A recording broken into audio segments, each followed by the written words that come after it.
As we approach the 21st century, a new means of communication is emerging. This technology uses computer networks to link people on every continent. If we are destined to live in a global village, one day we will all be connected to the internet. Okay, some people describe the internet as the prototype for the information superhighway, but I just don't get it. You know, this information superhighway stuff sounds like a lot of super hype to me. Well, of course it is. But the internet does represent a new form of communication, and this is the best part. You don't have to be a computer geek to take a spin on it. Hey, watch it, John. Some of my best friends are geeks.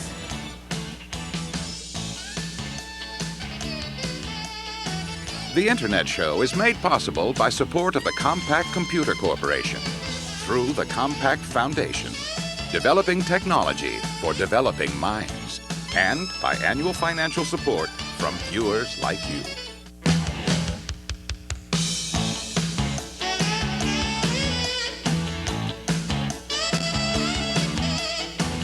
Oh, John, watch that. Oh. You know, just because we're talking about the internet and the data superhighway doesn't mean we've got to bore people with talk of on-ramps and off-ramps and all that stuff. Of course not. Let's just say it's a way to connect to people all over the world. You can learn new things, you can have fun, you can use resources in faraway places. John, hold the wheel. Sorry. Are you ready? Gosh, I guess so. I'm Gina Smith, and I'll be one of your internet tour guides. I'm John Levine. Together, Gina and I will be offering some driver's ed for the information superhighway. We'll be guiding, no, driving you non-geeks on the world's largest computer network, the internet. We'll be explaining to you how it works. We'll show you how some people are using it. But most importantly, we'll show how you can begin using it yourself. John, that's our exit. We're headed for the Fondren Library on the campus of Rice University here in Houston. This is really appropriate since the ability to reach university resources like this library here is one of the major reasons for the internet. Academic institutions around the world are making their storehouses of information available on the net. Students at Rice can easily reach the internet through a campus-wide computer network. For example, they can search for books in this library without even leaving their dorm rooms. Furthermore, Rice has created a regional computer network that allows computers here on campus to reach the rest of the internet and vice versa. Now, maybe you've read or heard about the internet, but you're still not exactly sure what it is. Well, if that's the case, don't worry. In no time at all, you'll be able to impress everyone with your amazing techno-savvy. The first thing you need to understand is what a computer network is. And that is simply a bunch of computers linked together so they can communicate and share information. The internet, on the other hand, is a collection of computer networks on a local, regional, national, and even international level. Put simply, the internet is just a network of networks. Simple the internet isn't, but using it can be rather easy. In some ways, it's a lot like your car. You don't have to know how every single part works in order to drive to some wonderful places. All you need to use the internet are a computer and a network connection. That connection could simply be a phone line and a modem like this one. A modem is just a device that lets your computer communicate over a phone line. Oh, and you'll also need an internet account, but we'll explain more about that later. Oh, and one other thing. There is no internet corporation. No one owns the internet. No one group controls or finances it. It's the result of a cooperative effort by a lot of organizations and people. At least, most of the time they cooperate. Now, at some points, we might find ourselves lapsing into the jargon of the internet. And if we do that, don't worry. We affectionately call it geek speak. When we do, we'll sound the nerd alert. And that's when we'll explain in plain English what we're talking about. For example, a nerd is someone whose life is focused on computers and technology. But a geek is someone whose life is focused on computers and technology and likes it that way. We'll have plenty to explain and plenty to talk about because the internet is full of neat stuff. The variety on the internet is one of its most incredible aspects, and there are literally hundreds, if not thousands, of neat things you can do on it. For example, just say you have a trip planned to Paris and you want to know how to get around on the metro. That's the Paris subway system. A man named Pierre David set up a way for you to connect with his computer in Paris ask how to get from point A to point B on the metro, and get an answer. For example, here we have a map of Paris with the Eiffel Tower being here, Montmartre, where I want to go, over here. Click on this screen here. I'm coming from the Eiffel Tower, going to Montmartre, and it tells me it'll take 25 minutes. First I take line 6, then I take line 8. I'm all set for my trip. Talk about pre-planning. He also has subway maps for New York, London, and a lot of other major cities. Another neat thing is keeping up with friends in faraway places. Just suppose you wanted to send a message to a friend in Hong Kong. Well, you can use electronic mail on the internet, and your friend can be reading your message on the computer a few minutes later. You can check out all kinds of graphic images on the internet. For example, lots of people translate photographs into computer images that you can display on your machine. But I'm partial to some internet comic strips. Some people call them net toons. Here's one of my favorites called Dr. Fun. Now here's something seriously neat. It's called the Online Career Center. It has career information and a database of all kinds of jobs from all around the country. The center is run by a nonprofit cooperative of major companies in the U.S. Or maybe you want to pick up a little spare cash and get rid of some of that junk around the house. Well, there are even places on the net to do that. Hey, John, I saw you write that address down. Don't lie. We have a lot of other neat things to show you, including how you can pick up free software for your computer. That's coming up later as we demonstrate just how easy it is for you to become an internaut. Oh, this isn't a hard one. An internaut is someone who travels the internet, boldly going where, well, millions of people have gone before. An internaut is the cyberspace equivalent of an astronaut. Cyberspace was a term invented by a science fiction writer to describe a fictional environment where computers and people lived and worked together. On the internet, cyberspace means roughly the same thing. It includes the computers, the network connections, and the software and computer data that make up the net. Okay, now that we know what these words mean, we thought it would help to explain a little bit about how the internet works and how it came to be what it is.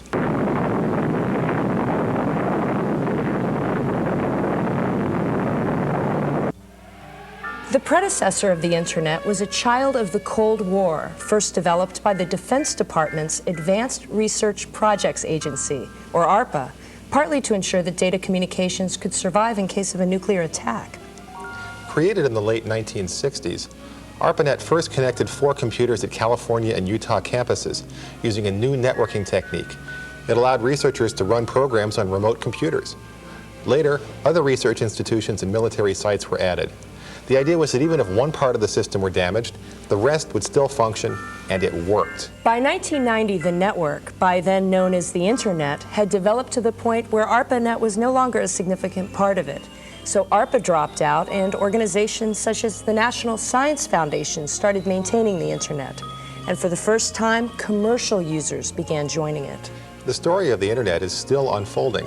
Today there are over 1 million computers and more than 20 million people on the Internet, and it's growing at something like 10% every month. People on every continent, including Antarctica, use it. The people on the Internet use it for their businesses, they use it for their studies, and they even use it for fun and games. They also use all kinds of computers, from PCs and Macs and Amigas, all the way up through giant supercomputers. But they all use the same networking technique. It's called packet switching, and it works sort of like our transportation system. Journalists are hyping you day by day. Information highway is your name, they say.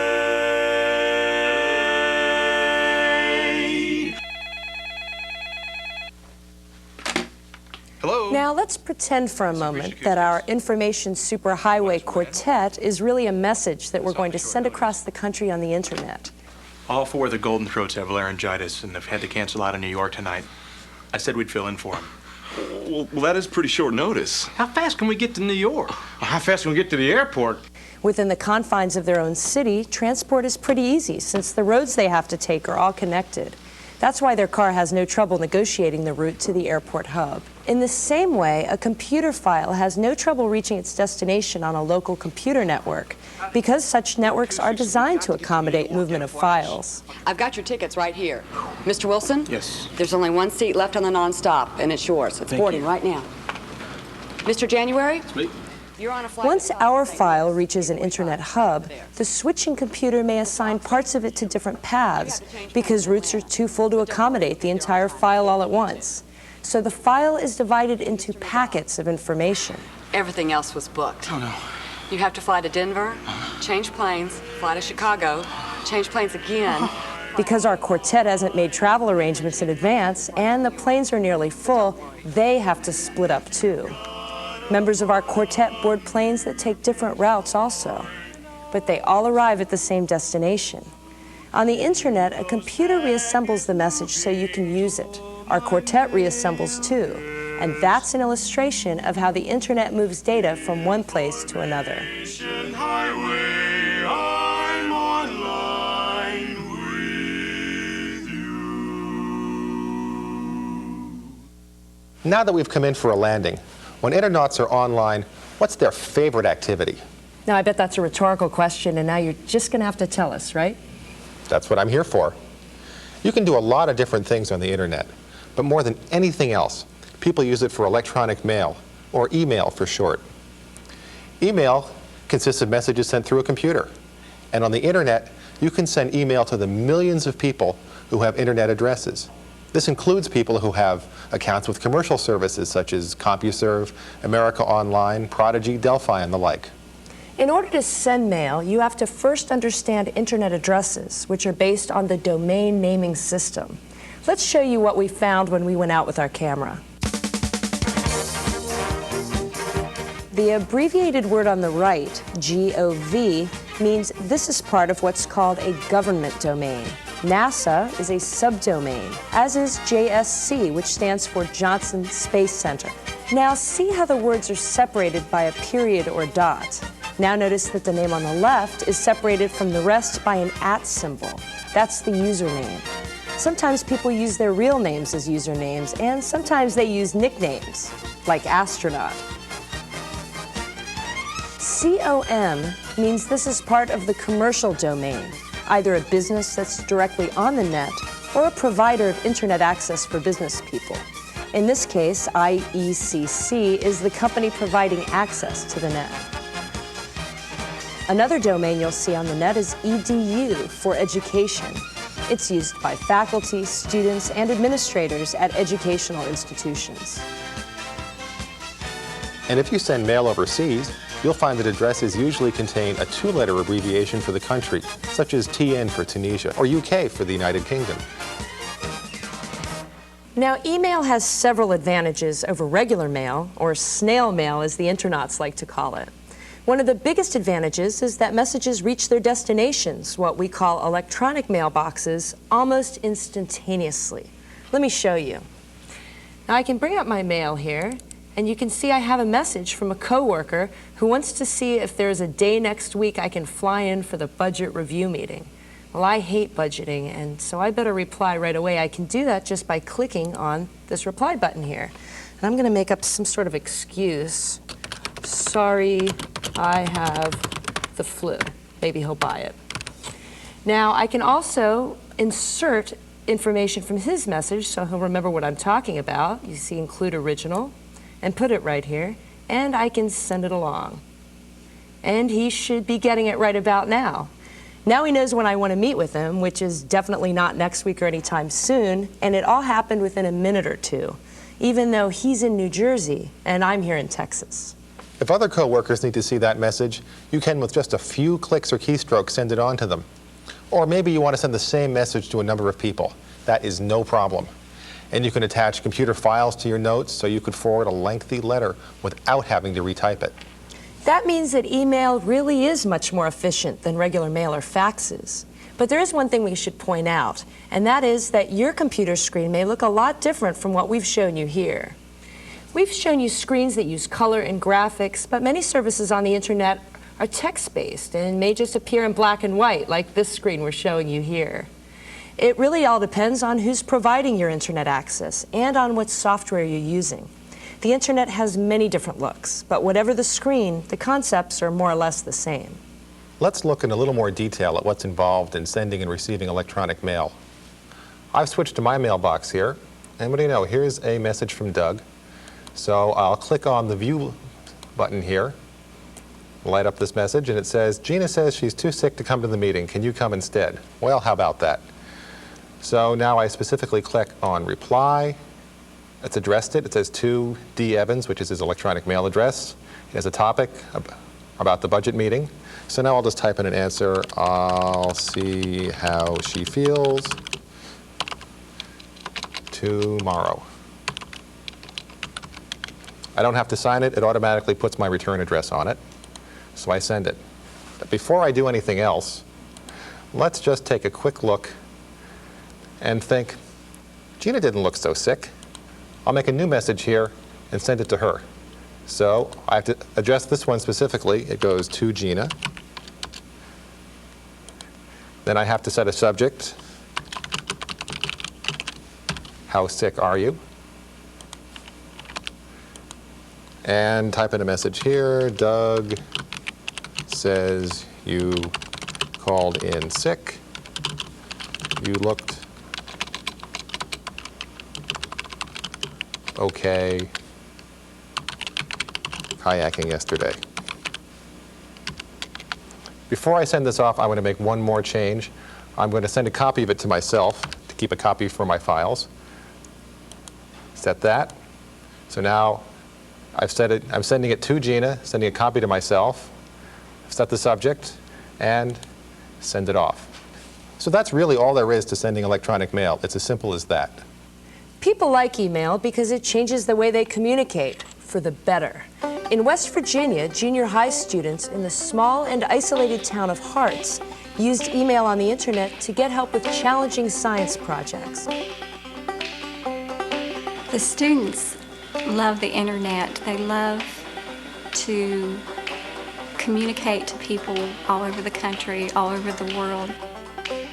8th graders in Carol O'Connell's class at Harts Junior Senior High participated in a program called Science by Electronic Mail that was sponsored by the Marshall University School of Medicine. They conducted experiments with the help of scientific mentors who had agreed to communicate with the students by email and to provide guidance. Even if you're in a big city, how many times do you meet an astrophysicist that you can talk to about black holes or talk to about their research and find out what they do? And the mentorship was wonderful because they found out, yes, these people are real people. They just went to school, they have an education, and they're working on something important in their lives, and I can do this too. In one project, the students measured blood pressure of male and female students at the school. They sent their results by email to the faculty and a medical student at Marshall University School of Medicine in Huntington, West Virginia. The medical professionals checked the results and then provided feedback via the internet. At the completion of the study, the students learned that their female subjects had slightly higher blood pressure rates. But for many students, the most significant thing they learned was how to communicate over the internet. The students also struck up friendships with other students as far away as Austria and New Zealand via electronic mail on the internet. Susan Demaswita, who helped lead the program, saw other benefits as well. Working with these young people brought a lot of satisfaction in that, in a small way, hopefully I encouraged some children to seriously consider being a scientist or a physician or an engineer. And some children in this rather isolated part of our nation got a glimpse of a wider world. Most people use the internet for communications, but that can mean a lot more than just emailing messages to friends. One of my favorite parts of the internet is Usenet. Let's say you're into world travel, or bird watching, or making beer. Or ancient civilizations, or talking about parent-teen relationships, or maybe you're into nude sunbathing. I hoped you weren't going to mention that. But on Usenet, you can read messages from and send messages to people who share your interests, whatever they are. Usenet has thousands of discussion groups on diverse subjects. They're called newsgroups. Now, you can subscribe to any news group you like. As for me, I'm partial to one on the environment, listed as sci.environment, and I get all the messages posted to that group. Let's look at what's waiting for me now. I just click here on my news reader, and you can see there are lots of messages here on the environment. People are commenting on isotope ratios and deep ecology and the conference in Geneva. But here's one from someone who's seeking help on the Northwest forest fires. And he says he's just looking for information, and I can click here and see all the responses, and of course everybody's putting in their 2 cents worth. It's pretty interesting to check out what people have to say about these things. You can also post messages to news groups. Keep in mind that posting an internet message is a lot like tacking up a message on a corkboard. Everyone can see it, and on the internet, those people are all over the world, so be prudent. Now here's a news group I like. It concerns telephone systems. It's a little technical, but the stuff can be interesting. So I'll switch here, and I'll click on its name, which is comp.dcom, originally data communications, .telecom. There's a few seconds pause while it goes and reads through the titles of all the lines to make a list of them. And here's a typical question. Someone's wondering how many telephone companies own cross-continental telephone lines, and they have an estimate here. And I can go through and find a few more messages. Now, I actually think I happen to know the answer, that the number of transcontinental telephone lines is 42. Maybe it's right, maybe it's not, but I want to tell everyone. So I'm going to press the post button. I'm going to type in a suitable topic here. And I'll type in my response here, which is, I'm sure the answer is 42. It'll automatically add in my signature. I click on the post button. There is a delay of a few seconds while the message is sent out to the network. And as soon as that box goes away, now that message is sent out, and in a few hours, people all over the world will be able to see it. It's as easy as that. One thing you should know is that censorship is not a part of the internet culture. In fact, technically speaking, it's pretty much impossible. That's why the internet might contain some material that seems offensive to you, and it also explains why you might get spammed. Now, spam, as we all know, is a meat-related food product. But on the internet, spamming means sending thousands of copies of the same message to people all over Usenet. Now, some people have done it in the mistaken belief that it's an effective way to advertise, but take it from me, it's not. So because there's no censorship, you may find some news groups devoted to topics you'll find offensive. And the easy answer to this is just don't read them, or at least don't look at their pictures. But the vast majority of news groups offer a wonderful way to communicate with people all around the world on nearly every conceivable topic.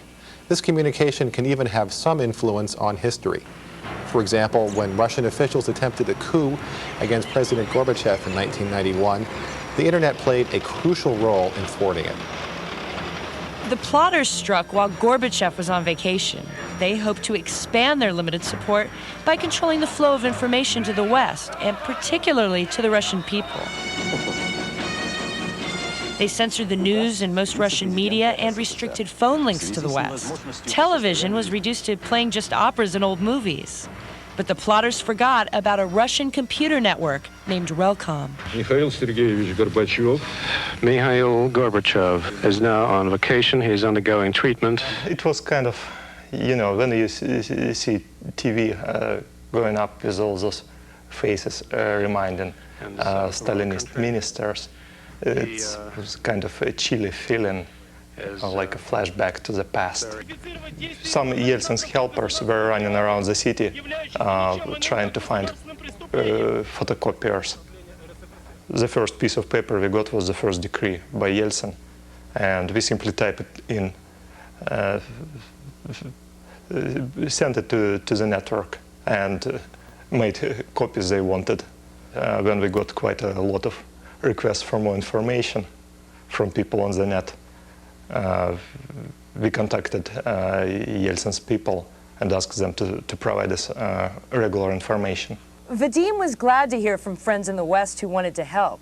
One was a California professor who used the internet to contact Relcom. They asked me to just summarize the news as we were seeing it in the West, so I listened to the radio, and every couple hours I would make a summary, type that as an email message, and then send that to Relcom, and then they would circulate it within the Soviet Union. And at the same time I was doing that, a colleague, Jonathan Gruden, was in Denmark at the time, and he was doing the same from that point of view. Ordinary Russians also provided eyewitness reports to the engineers and technicians at Relcom. These stories, along with the Western media reports, began to provide a steady stream of information to people across the Soviet Union.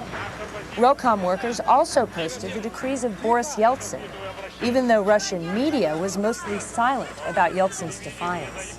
Basically, people who plan the coup were expecting that as soon as they say the mass media, they will create impressions they already won, and regional officials will line up to swear allegiance to them. Now, by providing alternative information, we made it clear that the question is still not decided, who is on the top. President Gorbachev returned to Moscow and overcame the coup attempt. And the extraordinary reform movement that led to the dissolution of the Soviet Union survived.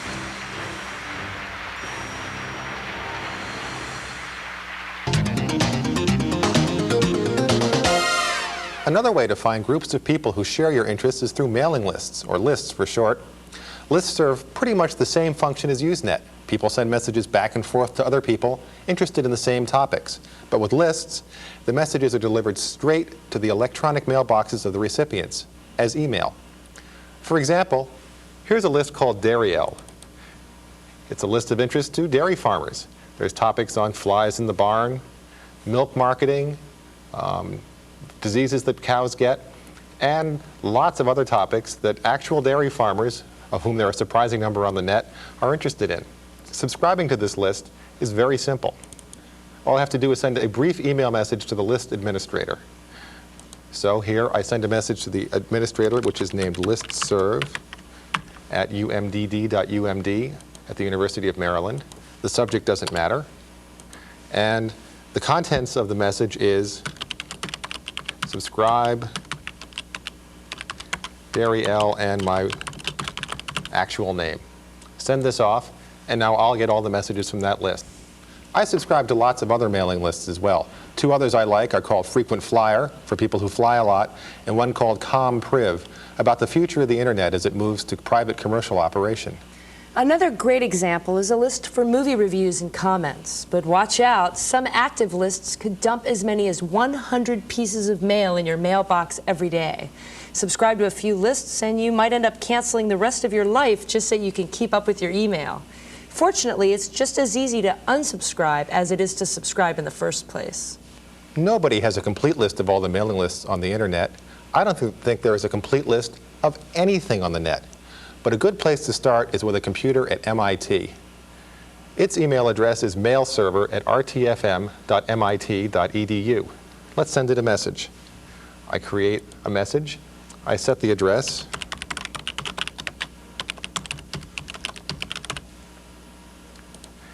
The subject doesn't matter. Now I'll send it this message. Send usenet/news.answers/mailing-lists/part1. In this case, you have to be careful that the message says exactly what we're showing you here, because we're not sending this to a person. Really, we're sending it to a very simple-minded computer. This message will get the first part of the list of mailing lists and the email address of each list administrator. From this long list, you can get an idea of what's out there. Later, you can ask the computer for parts 2, 3, and so on from the extensive 14-part list. The catalog of lists at MIT is updated every month, so you may want to check it every now and then for new lists. And if you don't find the topic you're just dying to discuss, well, you can start your own mailing list. Sometimes, leaving a message on a computer just doesn't cut it. You want instant feedback. Well, the internet has something for that. Actually, a couple of somethings. One is called chat. Chat lets you talk online with other people who are online at the same time. All kinds of people.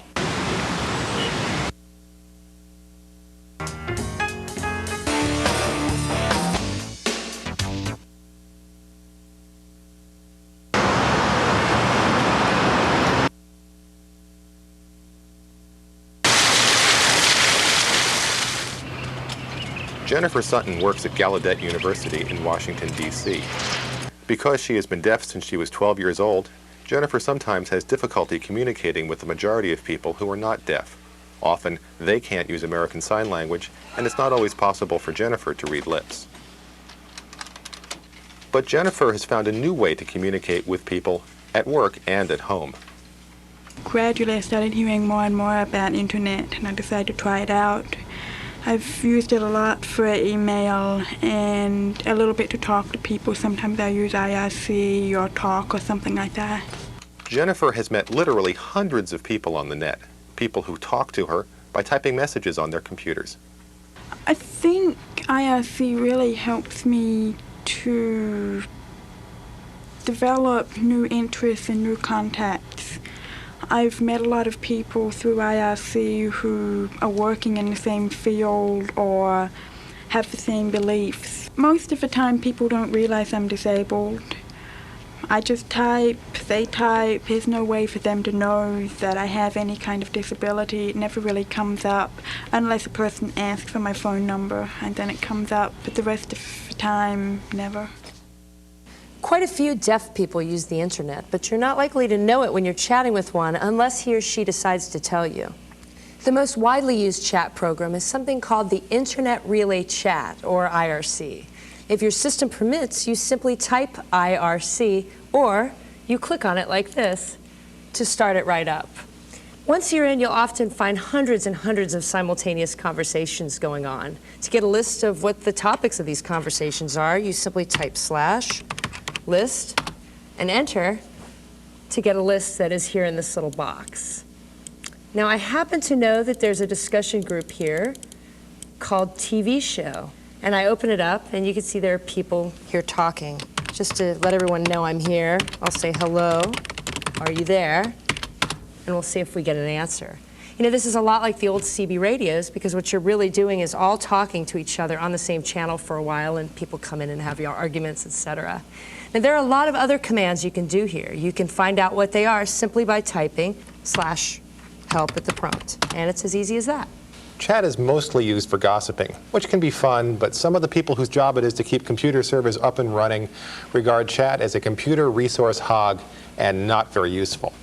For that reason, some systems don't provide any chat software at all. However, you can reach chat programs by using another program called telnet. We'll tell you more about telnet later. Besides chat, you can use another program called Talk to communicate with others. Talk is sort of like making a personal phone call to an individual, except it's by computer. Now, to do this, you simply type Talk plus the other person's name and address. In this case, I'm calling my friend Tom, and he happens to be at Rice University, which is where we are. And let's see if he picks up. This is kind of like a telephone ringing. There he is. He's talking to me. He says, hi there. I say, hello yourself. What's for lunch? And hopefully it's not pastrami. Now, we each have a split stream, and we can see what we both type. Of course, in many instances, I'm not sure that this is better than talking on the phone. In fact, obviously it's not. But it is a great way to save on long-distance charges, particularly on overseas calls. And it can help if the other person doesn't speak your language very well. Is work piling up at the office? Is that report due tomorrow? Well, hey, it's time to take a break. And the internet has some serious time-wasting fun available. First, how about a joke we can tell the boss when he gets just a little testy?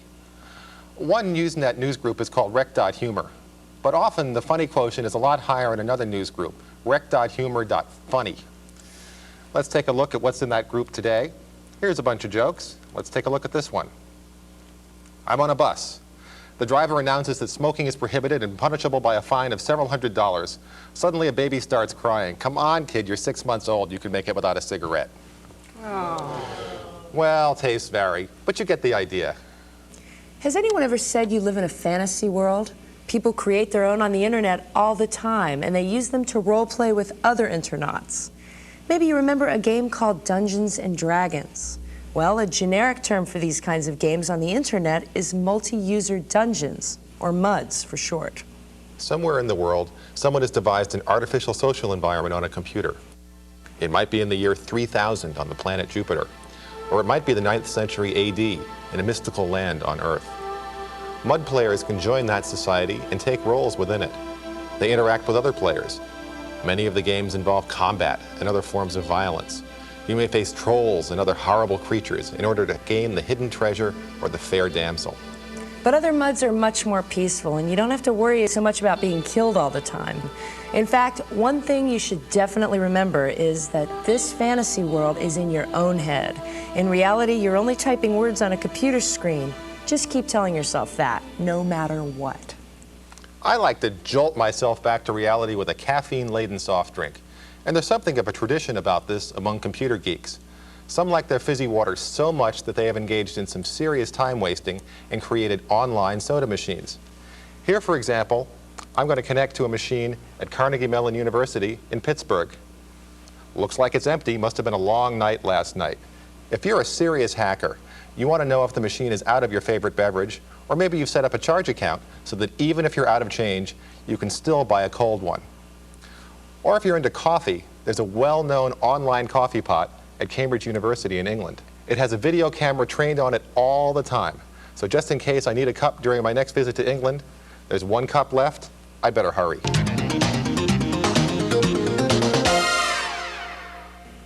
Every community has its own standards of behavior and manners, and the internet is no different. The first thing you should remember is that communicating by computer has its own limitations. Because you're writing rather than speaking, people don't get to see your facial expression or hear your tone of voice, and that could change the meaning of the actual words.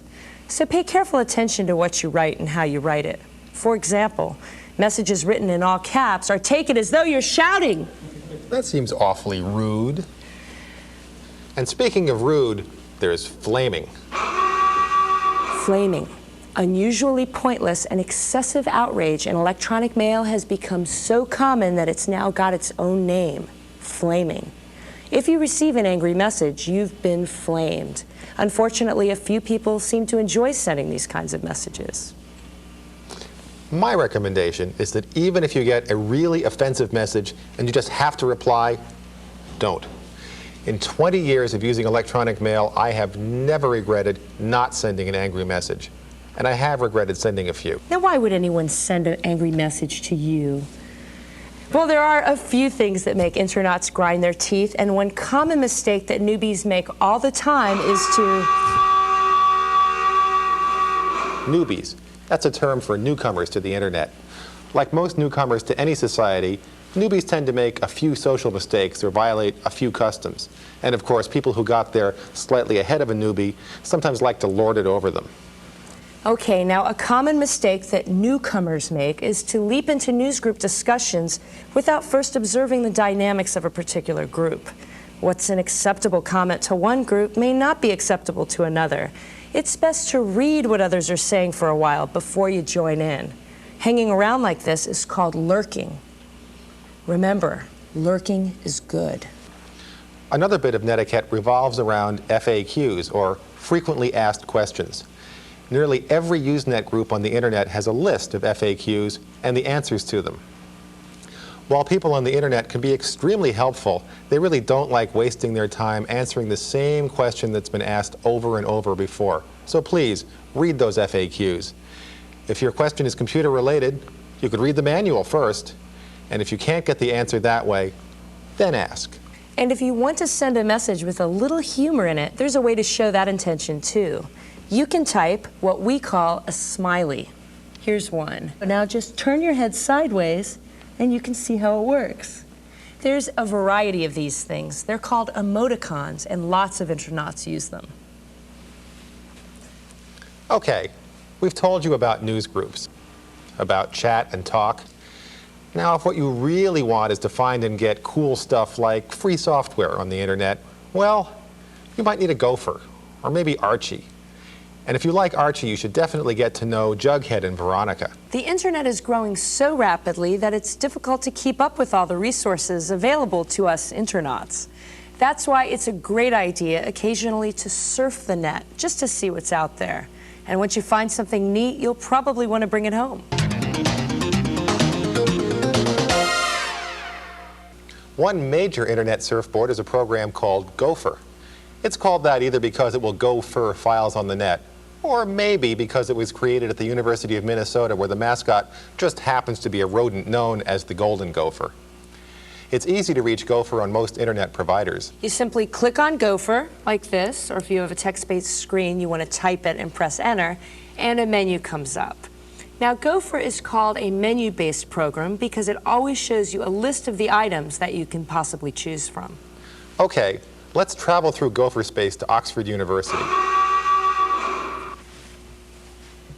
Gopher space is the total of all the information you can get by using Gopher. And since Gopher is a very popular service, Gopher space is a huge and expanding part of the internet. Anyway, at Oxford University in England, they have a magnificent library. Now they're making some of the world's great books even more available through a really cool Gopher site. They've stored many of the great works of literature in a computer. They have the writings of Shakespeare, H.G. Wells, Mark Twain, on and on. So let's go there, go to the Oxford Libraries, some bibliographic information, the catalog of electronic texts, and let's look at the actual catalog. Now let's choose something that's not too large, like, say, The Charge of the Light Brigade by Tennyson. I click on it here, and in a few seconds it should pop up on the screen where I can read it directly. If I don't want to read it on the screen, I can copy it to my own computer, and here it is, half a league, half a league, half a league onward. I'm interested in traveling to Wales, so I'm going to see what I can learn about that part of Great Britain by using Gopher. Now, when using Gopher, it's likely you'll get another menu, which will lead to another menu, which will lead to another menu, and so on, until maybe, just maybe, you'll actually reach what you're looking for. Sometimes you may never reach what you're looking for, but along the way you can find several useful things you never would have thought to look for. Like this. Here we have the A to Z of public houses in the Aberystwyth area. We have a restaurant guide. We have a guide to recommended local real ale pubs. You know, if we're going to go to Wales, this sounds like some pretty useful information.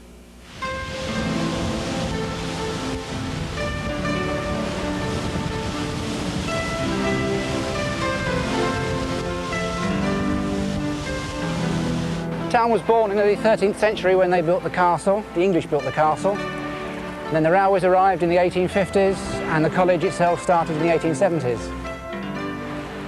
We're on the prom in Aberystwyth on rather a windy day.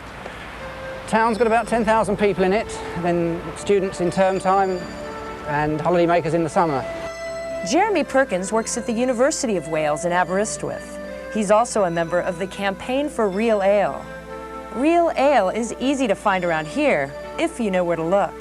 Jeremy does, and he's shared that information on the internet. We are an educational establishment, so the main reason for having an information service here has to be to provide information to staff and students about the university. But it's always been in my mind that a function of a university is to encourage as many students as possible to actually use computing during their time here. And so I've always taken the approach that to have a bit of fun on an information service is going to pull more people in. And hopefully after they've had a smile, they're actually going to start using it for serious things. Of course, Jeremy thinks real ale is a serious matter too. I mean, really, it's meant one has to visit every pub in the area over time to check them out, to see what the landlord's like, to see how comfortable they are, to see how he keeps his beer, which is obviously key importance, and what range he's got. I mean, there's an enormous range of real ale available in Britain, and people like to have a change every now and again, so all that has to really be checked out. You want one for yourself? Seriously, yeah? Yeah, sure. A few years ago, the big brewers decided that real ale, like this marvellous pint, was too much trouble, and they started to market what they called keg beer, which was pasteurised dead beer in kegs, served by carbon dioxide cylinder. But that's when the Campaign for Real Ale was formed, and bit by bit, consumers have said, no, that's not good enough, that really is rotten old beer. And proper beer has come back into the pubs. And that's one of the reasons I started this list. So if you're looking for vital information like the best ale or restaurants in an area, Gopher is usually the fastest and easiest way to find it.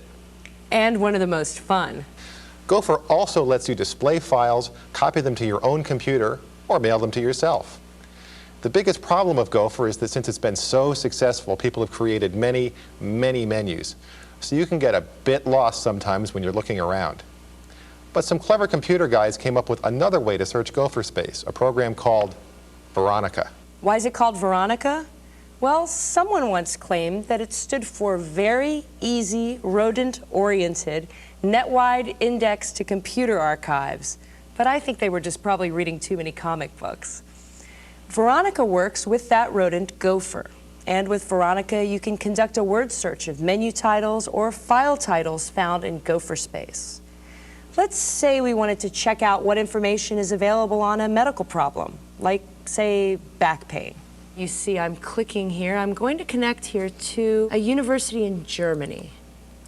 And I've searched for back and pain and pressing OK. And what we're seeing here is a listing of articles and messages relating to back pain. So you can see that Veronica will save you a lot of time in Gopher space. Veronica lets you search all of Gopher space. Her friend Jughead lets you conduct the same sort of search, but lets you restrict your search to one particular part of Gopher space. And if you like Veronica or Jughead, you'll really like Archie, another way to find stuff on the net. Some big and fast computers called Archie servers search the net every night for information scattered in computer archives around the world. These files are available to people who call up and want to download them. Download means copying information or a program from a remote computer to your own. Don't you think that horn is a little bit loud? It's obnoxious. Oh, well, anyway. Lots of public domain software can be found on the net through Archie servers and then downloaded to your computer. It's very simple to begin an Archie search, but you should know that Archie servers are usually busy during the day. Also, you may want to make a couple of adjustments to Archie's settings before you begin. We're going to click on Archie, and we're going to search for a keyword. You may want to place limits on this. Here we're looking for education software. You may also want to place some restrictions on the number of responses Archie gives you, since it sometimes finds an overwhelming number of files. Once you're ready to search, you type the words for which you're searching, then click on the search button, as Gina has already done. Archie will tell you how many other people are in line ahead of you and how long it thinks your search will take. Normally, though, because Archie is so popular, your search could take a long time, several minutes, and it's really boring to watch a computer work. So a way to avoid that is to send the Archie server an email message with the necessary commands to start your search. That way, when it finishes, it just drops the result in your return email mailbox. Now, Archie won't get a file for you. It'll simply tell you where it is. To transfer a copy of that file, you may want to use a program like FTP. Let's download the program we found right now. Now, what we want to do is select FTP, or you might want to type it and press enter if you don't have a graphic interface like this. And then you want to follow it with the name of the computer that has the file you want. FTP will make a direct connection and let you navigate the other computer's directories and select files for transfer. Oh, by the way, you can't look at the contents of the files until you get them to your own computer. When you connect, the computer at the other end will ask you for a username and password. Many computers are willing to let anyone look at some of their files, and on these computers, you may log in as anonymous. This is called anonymous FTP. Another cool way to find stuff on the net is to use the World Wide Web, or as it's sometimes called, the web, or WWW. The web is an attempt to organize information as a set of hypertext documents. Hypertext. Hypertext documents are documents linked to one another by keywords or graphic images. Anytime you come to a keyword, you can jump to another document with additional information on that subject. The new document will also have hypertext links, so you can search for information in an interactive manner. Using hypertext is the strength of the web and its limitation. For example, here on my screen is a hypertext document. It's the home page of the Information Systems Department here at Rice University. I can click on text or on pictures on this screen to move to other places at Rice. For example, exhibits about the campus, the founder, and the history of the university. The links found in each document let you skip from one point on the net to another, and the web does all that work for you.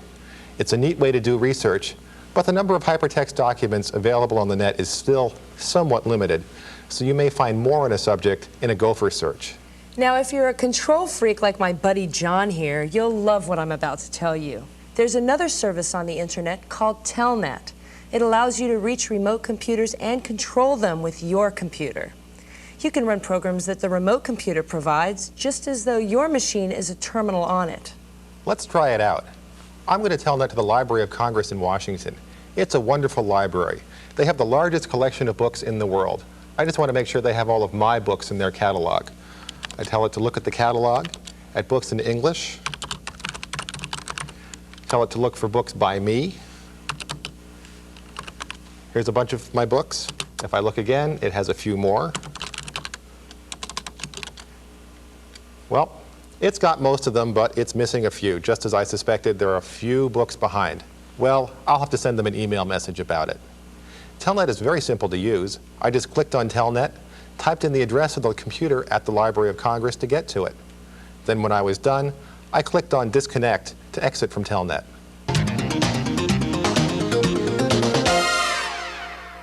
We've been telling you how cool the internet is, but there are some problems you should be aware of. You may encounter some of these problems, and it's better for you to know about them now.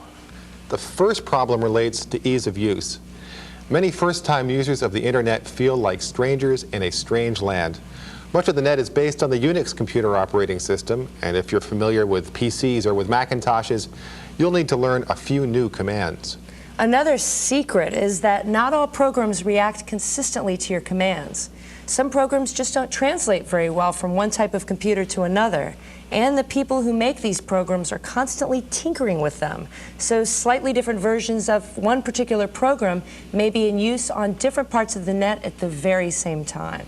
Also, various parts of the internet can often be hard to get to, and when you arrive there, you may get the net equivalent of a busy signal.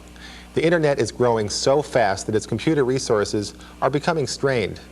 But at the same time, email is so easy to use that some people have been overwhelmed by the volume of messages they get from friends and associates.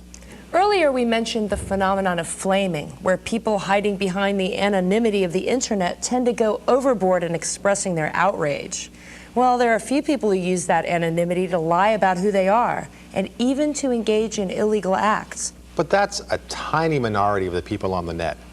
And despite these problems, the internet is well worth the trouble it can occasionally cause you. And using the net has gotten easier. That's why millions of people, from scientists to business people to students, are using it every day.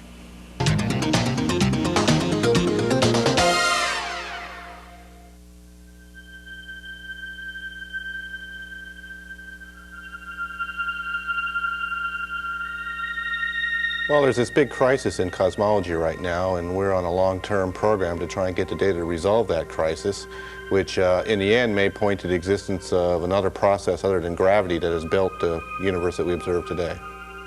Greg Bothan is one of many astronomers who want to determine why the distribution of matter in the universe seems more clumpy or clustered than is predicted by the Big Bang Theory. This basic question has a lot of implications for science, because one possible explanation is that there is another force in the universe of which man is unaware. To help them understand this phenomenon, astronomers around the world are trying to measure what the distribution of mass is in the nearby universe. Dr. Bothan's team at the University of Oregon uses the internet to operate and retrieve data from a telescope 10,000 miles away. For years, Bothan regularly traveled to an observatory in Chile. The Cerro Tololo Inter-American Observatory is one of the best places on Earth to gather such data, but it's located in an isolated area, the foothills of the Andes Mountains. Well, prior to the internet, one had to physically go to the facility. That involved 30 hours of travel time at a cost of about $2,000, often to go there to sit under cloudy weather. With the establishment of the internet, one can schedule time in advance, stay home, conduct the observations remotely, and deliver the data back to your home site directly through the internet.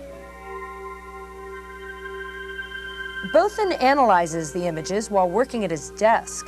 He also uses the internet to check hourly satellite photos of weather conditions around the observatory.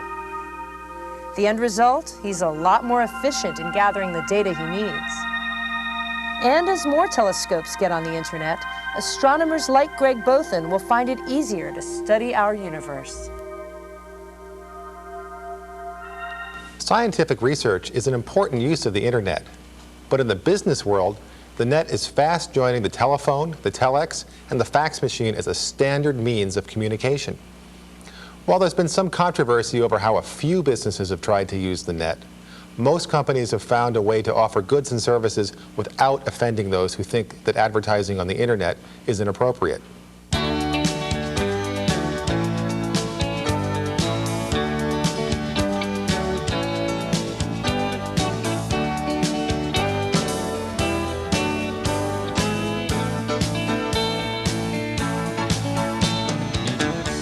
Flowers in Cyberspace. It's a new enterprise for a traditional florist in Ann Arbor, Michigan. Well, it was something new that had never been done before, and we didn't really know what was going to happen.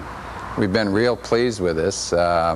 We came online in February, and by Mother's Day, this system was generating almost as many orders as what we were receiving from our FTD wire service. Anyone with the ability to receive graphic images via the internet can view a variety of bouquets offered by Grant's Flowers. Find something you like, and you fill out an electronic order form telling where and when you want them delivered. Payment is by credit card. Well, the biggest thing is it's convenient for people. They don't have to leave their offices or businesses. They don't have to go to the phone. A phone is fine, but on the computer they can see what they're buying. We are able to fill the orders in-house if they're coming for a local delivery, or we use our FTD wire service for those orders anywhere in the world, really. Grant's Flowers is part of an electronic mall created by a small internet provider in Ann Arbor, John Zeef of Branch Information Services. Zeef's mall offers advertising from a variety of small businesses, including a bookstore, a lawyer, and a company selling exotic teas. I really feel we're on the edge of something. When we started, we were making cold calls and trying to convince people to do this. And now they call us, and we're growing very rapidly. At Grant's Flowers and Greenhouses, they believe they have planted a seed which will blossom into a major moneymaker. To view the bouquets offered by Grant's Flowers requires a bit more than a plain vanilla internet account. You must have, at a minimum, what's called a SLIP, or a PPP account. Now, what those initials mean isn't important, but with either account and software for receiving graphic images, you'll find the internet is an even greater resource. The software that we use to view the flowers is one of the coolest programs for internet users. It's called Mosaic. And although it's true that you're likely to see more advanced internets using it, Mosaic actually makes the internet a lot more user-friendly and is really good for beginners. It's a program that works as a browser with the World Wide Web, letting you find information more easily. Mosaic and programs like it are the future of the internet. These programs make it easier for non-geeks to use the net.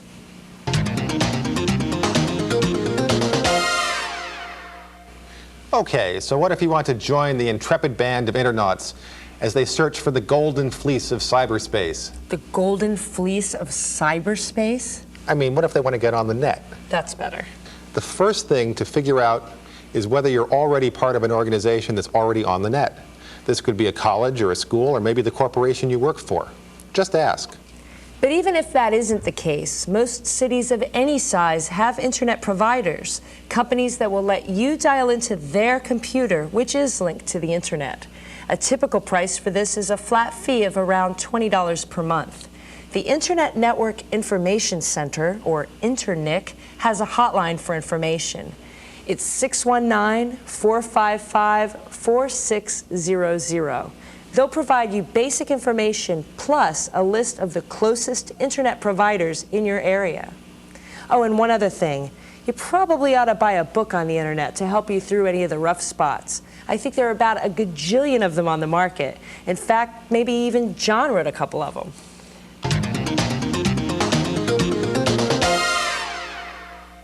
Part of the internet's future is wrapped up in technology. The rest is sociology. As the equipment linking computers on the net permits faster and faster connections, the door opens for more use of graphics and full motion, film, video, and even live action events. Besides making the internet more attractive, heavier use of graphics also makes it a lot easier to use. This technology is available now, but it's just not that practical an option for many users. But this is changing. Many telephone companies are beginning to offer digital phone lines for homes at more affordable rates. And a few cable television firms are also offering this service on a limited basis. And the availability will only grow.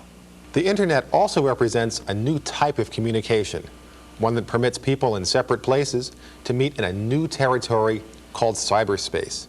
It's an electronic landscape where people can interact, conduct business, and do whatever they normally do elsewhere. And once access to it becomes widespread, the internet will likely turn what we call the global village into the global street corner. Predicting what's to come is hard, but when we think about the future, I think it's probably worth looking at the present for clues. For example, Telluride, Colorado is a community that hopes it's wired for the future. Telluride sits on the western side of Colorado's Rockies at an altitude of more than 9,000 feet. It may be geographically isolated, but the small town is directly linked to a much wider world because of the internet and because of a community computer network called the InfoZone.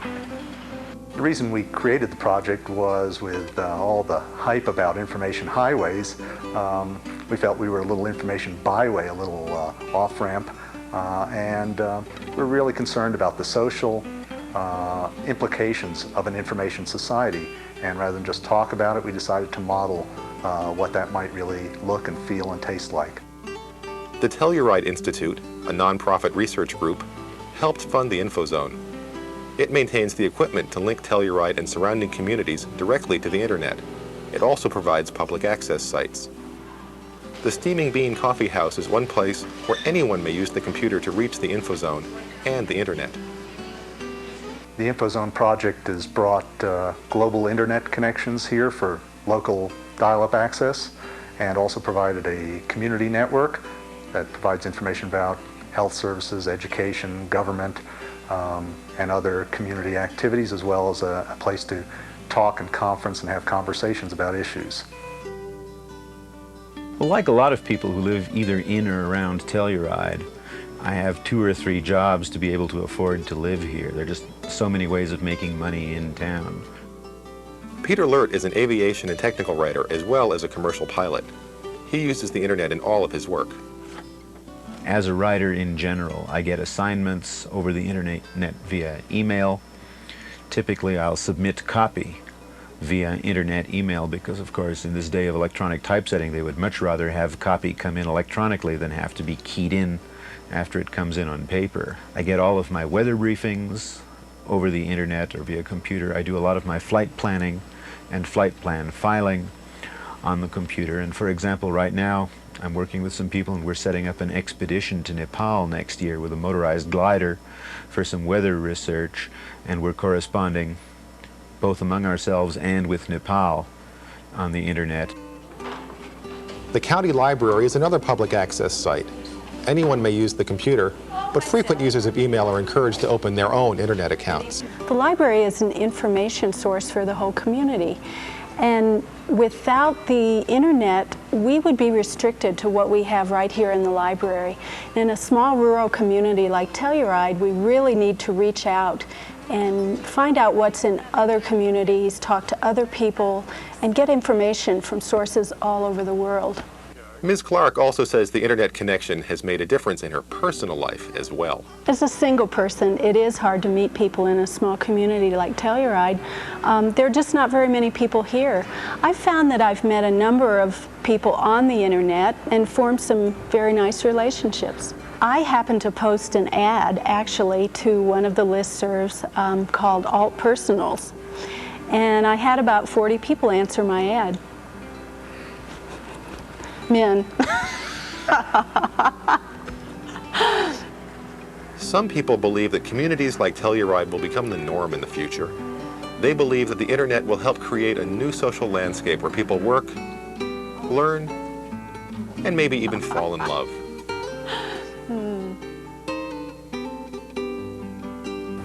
The internet is a work in progress. We can't tell you everything about it because it's changing every day.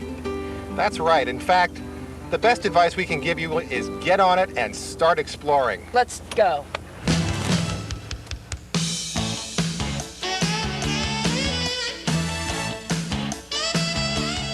The Internet Show is made possible by support of the Compaq Computer Corporation through the Compaq Foundation, developing technology for developing minds, and by annual financial support from viewers like you.